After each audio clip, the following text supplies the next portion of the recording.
Iowa is no longer the presidential battleground state it was back in 2012, over 10 years ago.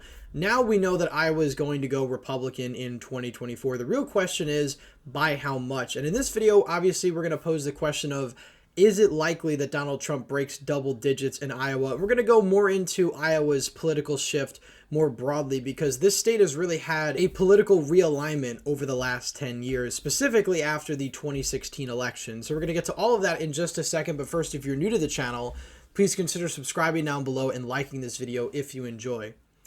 So according to the polls, Donald Trump is on track to beat Joe Biden by 11 points in the state of Iowa, which would be, of course, double digits. Now, if we compare these polls to what we saw back in 2020, Donald Trump was only leading Joe Biden by 2 points in the polling average, and then at the end of the day, he ended up winning the state by 8.2. So Donald Trump overperformed his polls by over 6 percentage points. Now, granted, I think a decent amount of this had to do with the fact that Donald Trump was the incumbent. I mean, if we take a look at the polling graph over time, Joe Biden in October of 2020 was beating Donald Trump in the state by over 2 points. And then, of course, as we get closer to Election Day, that's when the polls start to reflect the reality of what ended up actually happening. But for most of the election season, at least after September, Joe Biden was the one actually ahead of Donald Trump, which I think even the Biden campaign had to know was too good to be true, because Donald Trump had won the state of Iowa by 9 points back in 2016. And we're sort of in an era nowadays in politics where you don't see these dramatic shifts election after election, especially when you have one of the same candidates on the ballot. You know, when you have a re-election year like we saw in 2012, for instance, there really wasn't that great of a shift in the states overall as compared to how they voted in 2008. Most of them shifted to the right, a couple shifted to the left, but overall the states had pretty much stayed about where they were. And of course in 2020 we saw something very similar. You know, the states that did move to the left only moved to the left by, 2, 3, 4 points, at least the battlegrounds anyway. But, looking at the 2020 polls, Donald Trump was heavily underestimated in the state of Iowa. Now, if we go back to 2022, this was the election that basically solidified Republican dominance in the state. I mean, besides the auditor position, every single statewide office in Iowa is now occupied by a Republican governor, down ballot offices. The only person who was able to hold on was Rob Sand, the auditor, who was first elected back in 2018 and held on incredibly narrowly to his seat, only winning by around 900 votes or so. But everywhere else in the state, when you look at Secretary of State, Republicans are breaking 60% of the vote. And this is a state that back in 2012 was voting for Barack Obama by around 5 points. And if we just compare the breakdown by county in 2012 compared to what we saw back in 2022, a really dramatic shift. I mean, we can even just take a look at the governor's race, for example.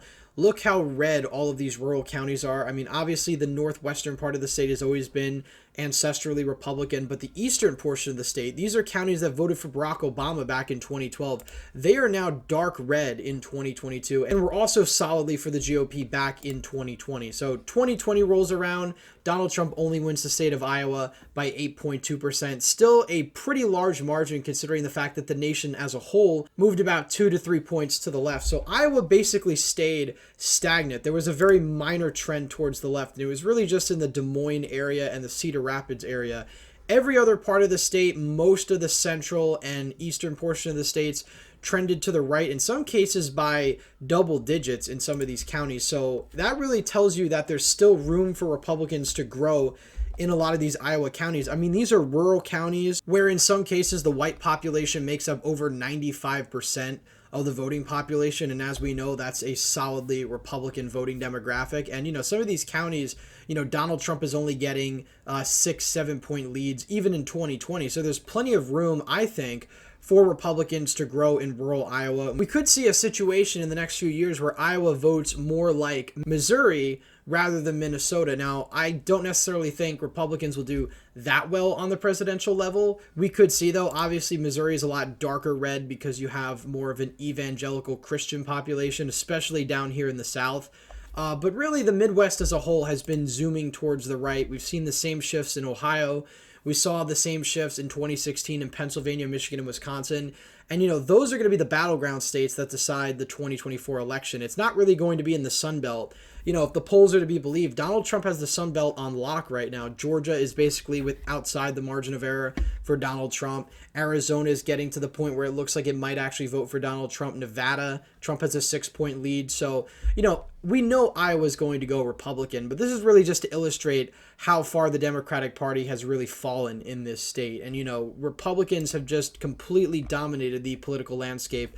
And, Donald Trump is a big part of that. Prior to 2016, Democrats were extremely competitive here, and this was a purple state. Obama won Iowa by a pretty large margin back in 2008, won it again in 2012, and then, of course, fast forward to 2016, that's where everything changes. And if we take a look at the shift map, almost every single county in the entire state, including Des Moines, which is an urban county, trended towards the right. And these trends were pretty dramatic in many cases, especially in the eastern portion of the state. You have counties where Barack Obama is getting 56% of the vote back in 2012. Donald Trump ends up winning the county by 15, 16 points. And there's many such examples where you have 20, 25 point shifts in a lot of Iowa counties. So, this really makes a lot more sense.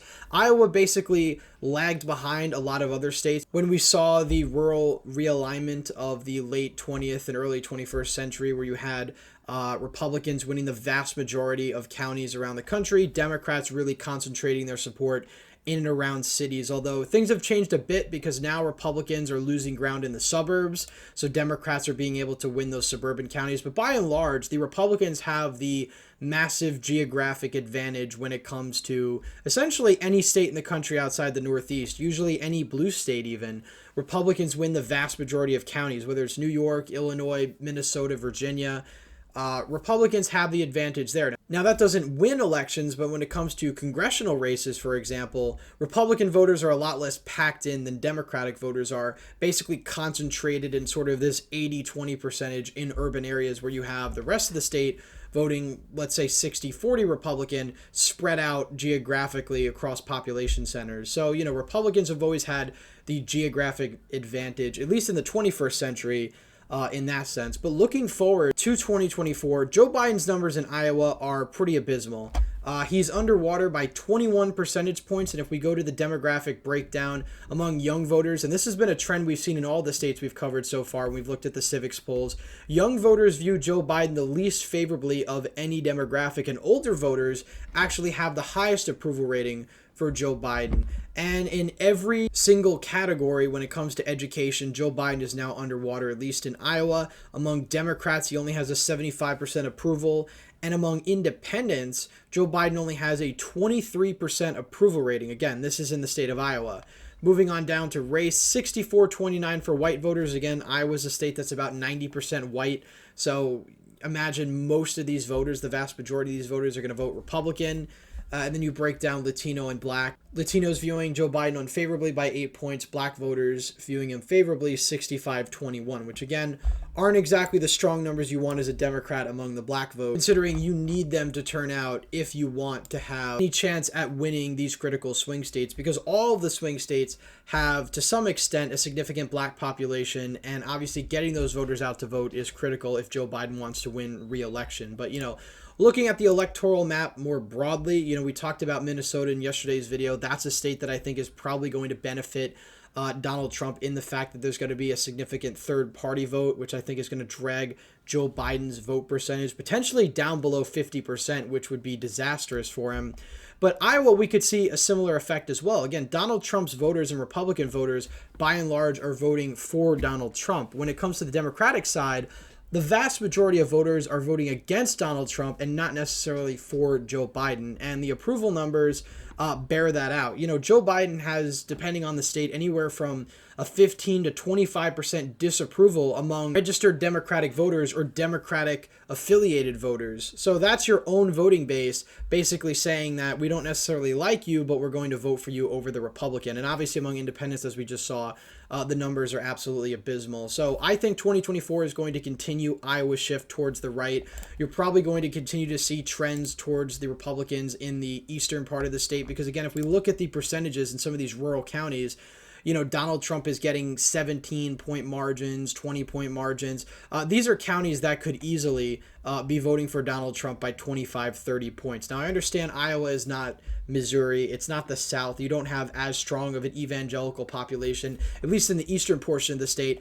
But just like we've seen in states like Pennsylvania, this isn't really a heavily evangelical state, but the rural parts of Pennsylvania are incredibly Republican now. Now, the central part of the state has always been Republican, but the margins that Republican nominees are winning these counties by is upwards of 40, 50%. So you could certainly see something similar in the state of Iowa. Again, this is a slightly bluer region of the country. The upper Midwest typically has historically been Democratic. Minnesota, Wisconsin, Michigan.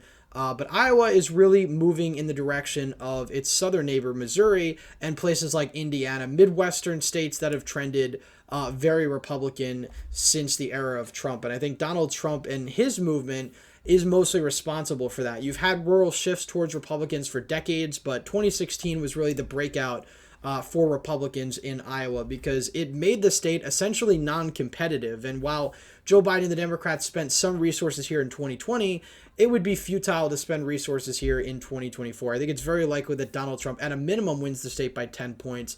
If not, you could potentially see upwards of 12, even 13 points. Anyway, that's it for today's video. Please leave a thumbs up if you enjoyed, subscribe to the channel, hit the bell notification so you don't miss any more videos I put out.